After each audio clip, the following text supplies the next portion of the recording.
And part and parcel of rubber linings in tank cars is the problems that we run into with the rubber lined fittings on W5 cars. So here to talk about some solutions is David Clugg, Vice President of Business Development, Customer Support and Marketing at Selco Products. David has a behavioral science and law degree from University of Wisconsin-Madison and an MBA from DePaul. And he's been in the transportation industry for over 20 years, rail car leasing, valve manufacturing, and electrical contracting prior to joining Selco. And among his current responsibilities is the Hazard Solve product line, which encompasses lined fitting plates, dip tubes, hose fittings, and other components for corrosive service. David? All right, good morning. As with, I think, some of the other presentations, mine has a lot more that I'd like to say than I've kind of been allotted for time, so this is a speed dating version of the information I've got. Just kind of jump right into it and just go over in real basics the style of plate that we have out in the field. Two different materials that are the protective coatings for these fitting plates, UHMW, polyethylene, and Kynar. Talk about that for a little bit and then just kind of give you a little overview of the plates that we've had in the field for the past roughly over 6 years now. So over the past 6 years, we've got roughly 700 of these plates out in the field and have started getting them in on 5-year cycles to take a look at them. We've taken a look at them over the years at 2-year and 3-year intervals just to see what the service is doing to them and what improvements we need to make and things like that. So they're out there in multiple plate configurations, multiple customers, so multiple forms of use and abuse that they see in the field. And then from the UHMW polyethylene side, we've had products in the field in service for over 17 years now that are still working just fine, no failure issues with them. So, UHMW, it's ultra-high molecular weight polyethylene, commercialized in the 50s, so it's been around for a long, long time. It's a thermoplastic. Its molecular weight is 2 to 6 million, depending on the manufacturing process. And in a basic comparison, HDPE is 15 to 100,000 in its molecular weight. So this is a very, very dense plastic material, very strong, has many different uses. In fact, military is using it as blast protection now because of its strengths. It's a very lightweight material, roughly 7 times lighter than carbon steel. So it's a very, very good material. It's impact strength. This is a plastic that is the only one listed with a no-break listing for its material characteristics. If you look at it just in basic comparisons there versus HDPE, it's roughly 3.5 times stronger versus some of the others, polypropylene, it's almost 10 times stronger than that. So it's a very good material, which is one of the primary reasons that we're using it on this line fittings plate. High abrasion resistance, fantastic there. If you look at it, cast nylon, it's 1.5 times better as far as that. Nothing sticks to it. PTFE, 5 times better. So it's something that's really good for the materials going through it. You're not getting buildup of material on the acids, whatever is working with it. It also creates problems, which I'll talk about in a little bit. Corrosion resistance, so we're using this in the acid world, the chloralkalis. If you look at the list up there, it has fantastic resistance to all the main chemicals that are going to be in rubber-lined cars.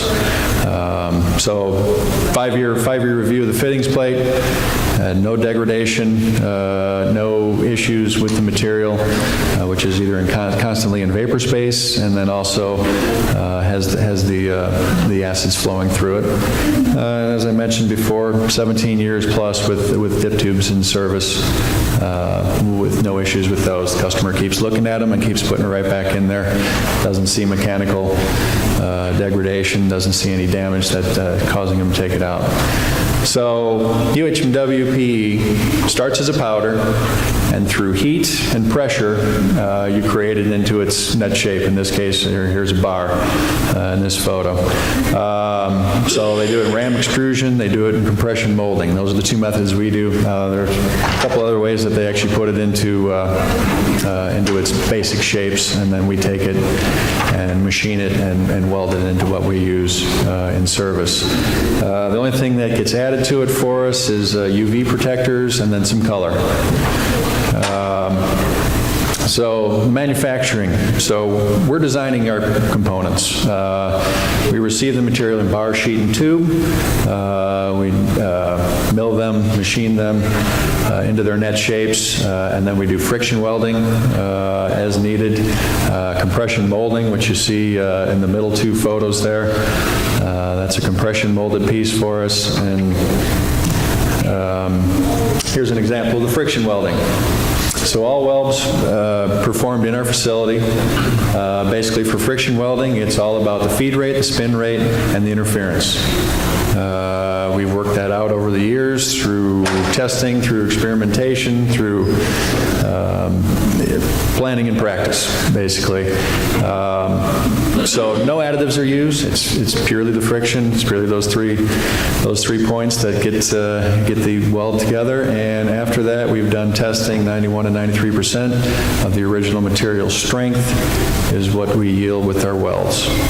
We could go higher.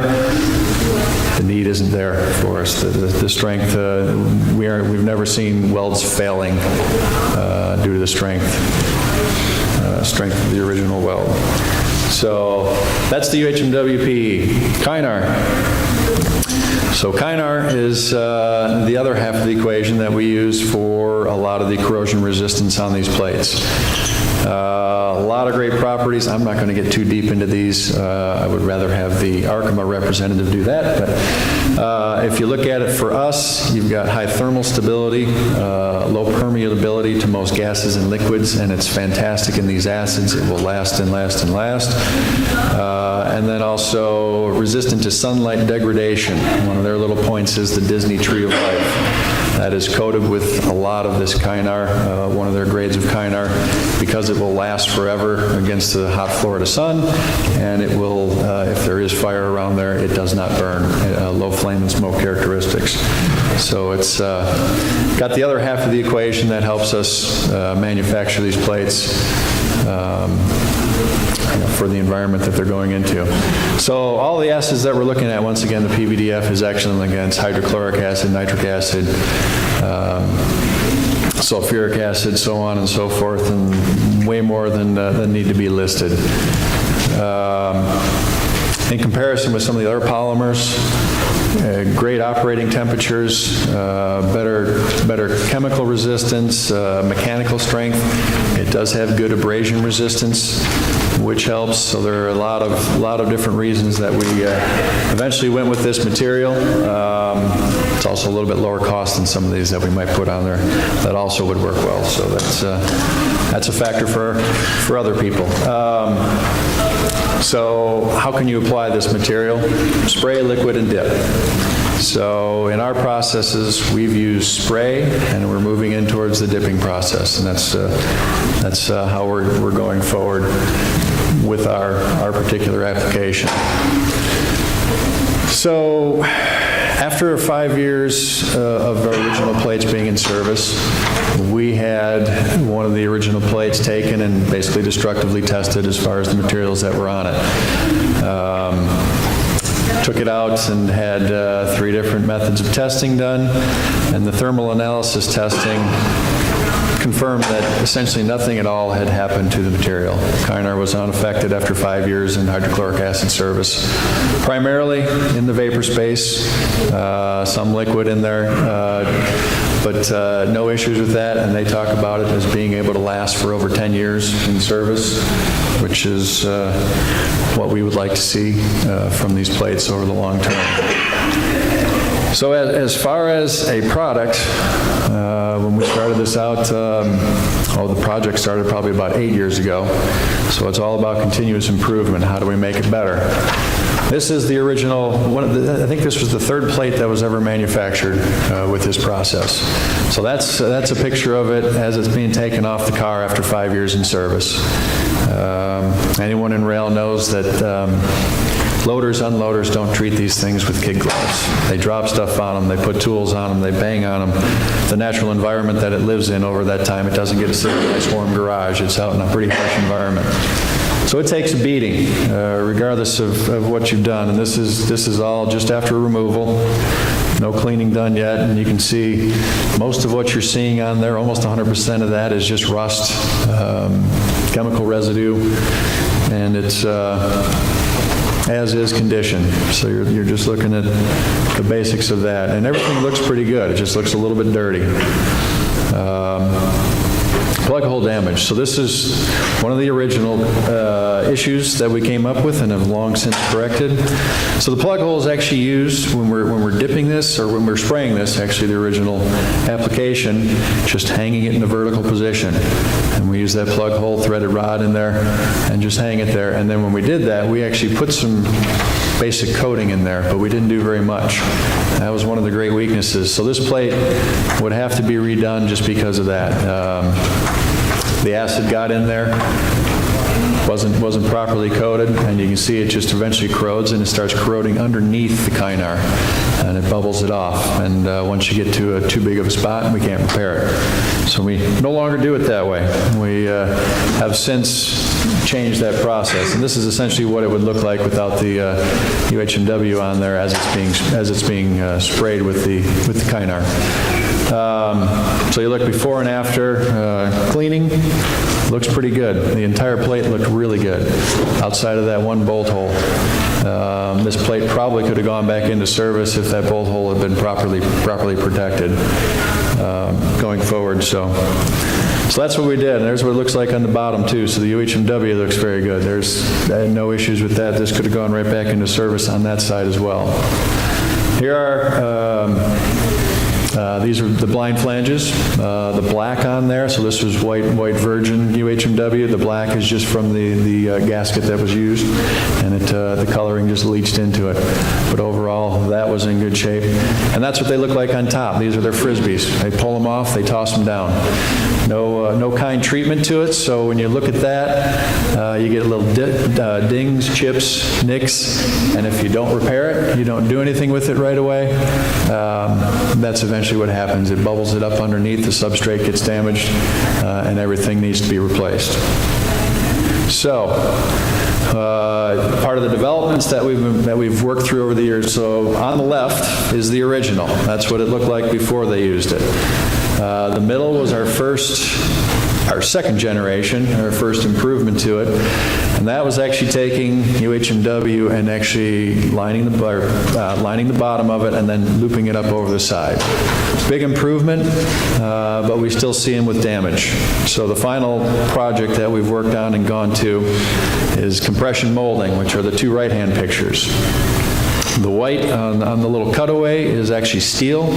So this blind flan meets all the necessary pressures. It gets tested to over 250 psi, can go higher than that, and it's got the UHMW protection. And this is also a lot softer. You can toss that onto the plates and you don't ding it. It's not metal on metal. You can toss it up in the air, you can do whatever you want to it, and you're not going to destroy that in any natural working environment. So that's one of the first big improvements that we see as having a major effect on the overall condition of plates as they come back to us. So now the next round of 5-year plates are coming in. So on the left two pictures are the original plate with the plug hole. On the right is the first generation of improvement. That's a Kynar plug put in there, and then there's a coating over the top of that. Now this one just had a small bit of damage right around the edge, but that would be repairable. That'd be repairable in about 15, 20 minutes. In the future, we don't even have this plug hole. We don't even have that hole in there anymore. So that's one of the first steps we did, and that's one of the major causes of the early plates having to be relined is because of this plug hole. So we eliminated that.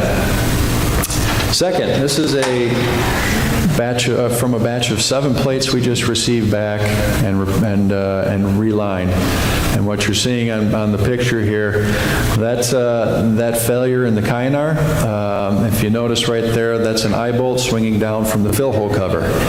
That eye bolt, after 5 years of being swung down and not just placed gently down there and just banging down, all 7 plates had the exact same damage. I picked the worst one to put in there. It's easy to see. There were a couple that were just breaking through but were definitely damaged.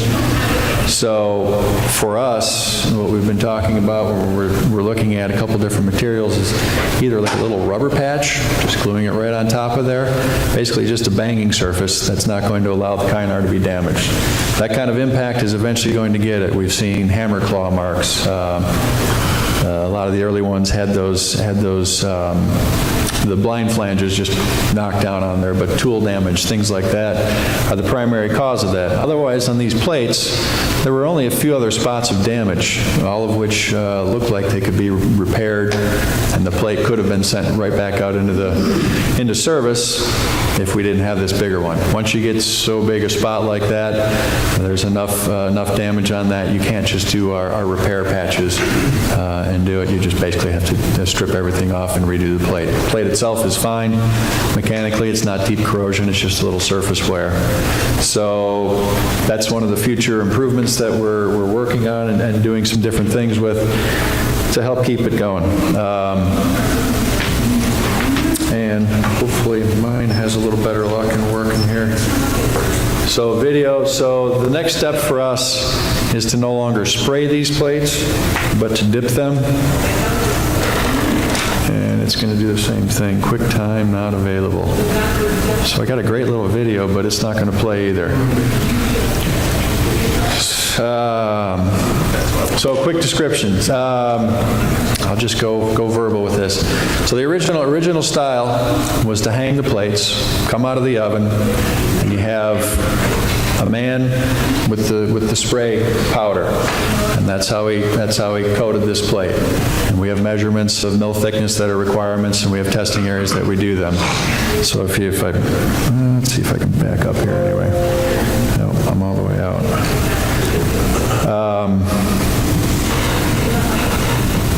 Let's see if I can get back to the hang.